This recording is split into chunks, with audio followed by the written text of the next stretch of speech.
Un document maintenant sur l'immigration clandestine. Il y a quelques jours, Manuel Valls annonçait qu'il souhaitait rompre avec les objectifs quantitatifs de reconduite à la frontière. Regardez ce chiffre. L'an dernier, en 2012, un record a été battu. 36 800 personnes ont été ainsi expulsées, dont les 3/4, 27 000 environ, sous la contrainte. Le rythme très élevé en début d'année a ralenti depuis l'été. Le ministre de l'Intérieur souhaite insister sur la transparence et sur le droit. Alors ces expulsions, on en parle souvent, mais on ne les voit jamais. En voici les coulisses du centre de rétention à l'embarquement dans l'avion. C'est une procédure complexe, parfois délicate et très rarement dévoilée. Grand reportage signé Audrey Goutard, Jean-Marie Lecartier. Ils n'ont pas le choix. En 2012, 27 000 clandestins ont quitté la France sur ordre des autorités. L'État paye le billet. Dans la plupart des cas, les clandestins partent d'eux-mêmes. Pour les autres, ceux que l'on juge moins dociles, c'est un service spécialisé qui intervient. Qui sont ces expulsés pour qui partir est insupportable? Comment gère-t-on leur stress tout en parvenant à un résultat escompté? Exceptionnellement, les policiers de l'air et des frontières ont accepté de nous laisser les suivre, en caméra cachée, par sécurité.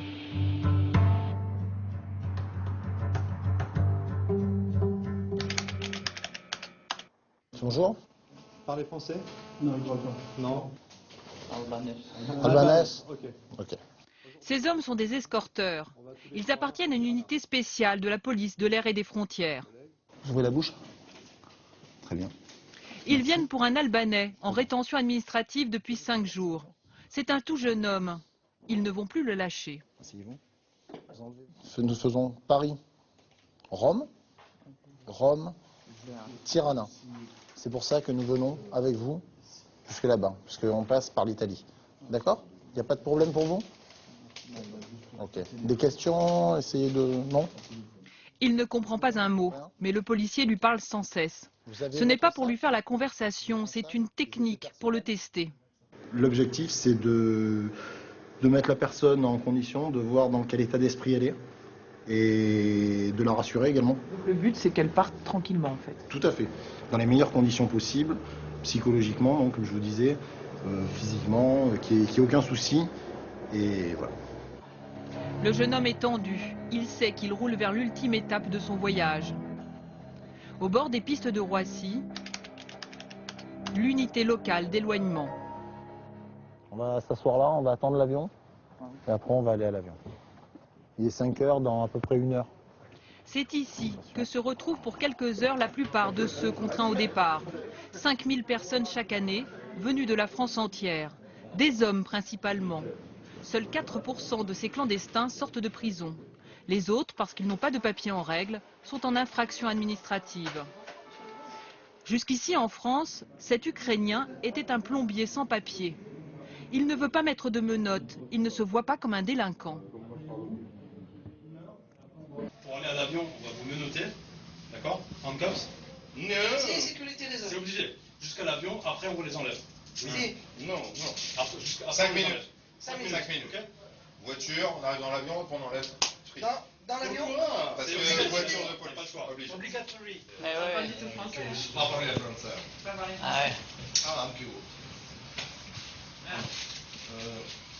Парля на трамвай, там, niveau, collier, cheville, Le langage de plombier. tube. Voilà. Ah, так. Pourquoi avoir choisi la France? Je suis venu ici pour travailler. J'ai une partie de ma famille ici. Ma femme travaille ici. Je voulais amener mon fils, mais mon visa a expiré, alors on m'expulse, on me renvoie chez moi. Je ne sais pas ce qu'ils vont faire avec mes papiers. Et de toute façon, je vais revenir. C'est sûr, ma famille est ici. Je ne peux pas les laisser. Cela faisait 5 ans que ce Pakistanais était clandestin en France. Il vivait de petits boulots. Dans 1 heure, vous allez à l'avion. Ok? You want to smoke? You have a cigarette? You don't have a cigarette? Un moment. Une dernière cigarette avant le grand saut. Il redoute son retour au pays. Moi, ici, il est venu 11 000 euros. 11 000 euros pour venir de là-bas jusqu'ici. Ah, 11 000 euros. 11 000 euros. C'est mon papa, ma maman qui ont payé. 11 000 euros, travailler, travailler, travailler. Là-bas, je n'arriverai jamais à rembourser. Je n'ai pas de solution. Mon futur est fini. Je ne veux pas rentrer au Pakistan. Vous n'avez pas un peu de puissant fond? Enfin, vous n'avez pas l'impression que quand vous, en tant que professionnel, vous ramenez des gens qui ne pensent qu'à une chose, c'est repartir de toute façon? On évite de se poser des questions en ces termes. Parce qu'à ce moment-là, si on commence à prendre en considération tout ça, on peut finir par s'imaginer qu'effectivement, ça va être un problème de puissant fond. Mais après, nous, on applique une décision de justice qui a été rendue par un tribunal. Après, il y a des considérations politiques, mais ça, c'est pas nous. Pendant ce temps, l'Albanais, accompagné de ses escorteurs, s'apprête à monter dans l'avion. C'est un moment délicat. You understand? So, don't worry. Il faut toujours le rassurer parce que là, c'est la première fois qu'il va prendre l'avion. Ah oui. C'est la première fois qu'il prend l'avion, donc c'est l'inconnu pour lui. Voici le commandant de bord. Il vient jeter un œil sur ce passager particulier. Les policiers retiennent leur souffle. S'ils jugent le clandestin trop agité, il peut annuler la mission en leur refusant l'accès à l'avion. Cela arrive souvent. Le commandant a dit oui. À partir de là, les policiers tentent d'être le plus discret possible. Ils s'installent les premiers au fond de la cabine et enlèvent les menottes du clandestin.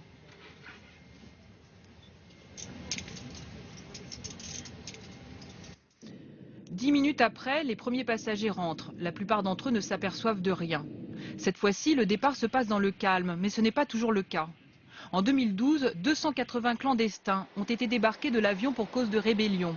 Le cauchemar des escorteurs qui filment depuis peu leurs interventions les plus dures, comme sur ce vol pour la Guinée. Cette femme hurle qu'elle ne veut pas partir. Les passagers s'en mêlent. Une demi-heure après, la situation est trop tendue, impossible de décoller.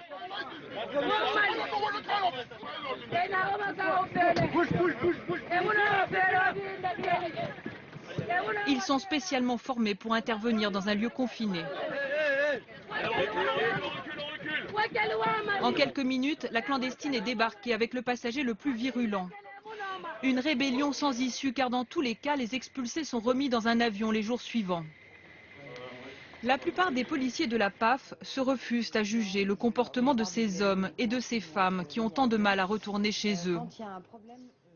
C'est pas des délinquants qu'on a ici, c'est des gens qui généralement sont dans une situation qui est particulière, soit d'une extrême pauvreté chez eux, raison pour laquelle ils viennent ici pour essayer de s'installer et vivre mieux. Donc je veux dire, ça pourrait très bien être moi. Je pourrais très bien être à leur place, je sais pas comment je réagirais, je sais pas comment je ferais, donc voilà. Autant j'ai décidé de ne pas être une voleuse, autant j'ai de la chance d'être née au bon endroit. Chaque expulsion est un cas particulier, y compris en termes de coût pour l'État. 700 €, c'est le prix moyen d'une reconduite. Mais certaines missions peuvent coûter jusqu'à 5 000 €, comme pour la Chine. Le pôle central d'éloignement, une tour de contrôle qui gère l'ensemble des dossiers, un peu comme une agence de voyage. Il y a la question des coûts, mais aussi le choix des destinations. Impossible de renvoyer un clandestin dans un pays où règne le chaos. C'est donc du cas par cas, comme aujourd'hui pour le Mali. Il nous était demandé de faire un tri, de procéder à l'éloignement possible quand les résidents maliens demeuraient sur la zone sud ou dans le secteur de Bamako, et de ne pas procéder à des éloignements quand les retenues que nous pouvions avoir dans les centres de rétention étaient sur des villes comme Mopti, Tombouctou ou Gao. Donc en fait, vous vous adaptez. Je vois aussi par exemple la Syrie. Oui. Donc la Syrie, plus de reconduite. Hein. Voilà, il y a des périodes où nous ne pouvons absolument pas reconduire certaines nationalités du fait des problématiques de guerre ou de choses qui ressemblent. Comment vous gérez ça justement concrètement? Donc du coup, il se passe quoi? Concrètement, les retenues qui pourraient être retenues sont, ma foi, écartées, libérées. D'accord. Parce qu'on ne peut absolument pas les renvoyer dans leur pays d'origine. Comment être efficace tout en respectant les droits de ces hommes et de ces femmes? C'est toute la problématique de ces reconduites. Depuis peu, ce circuit d'expulsion ne concerne plus les familles. Elles sont assignées à résidence, à leur domicile. Des expulsions à la carte et désormais sans objectif ou chiffré.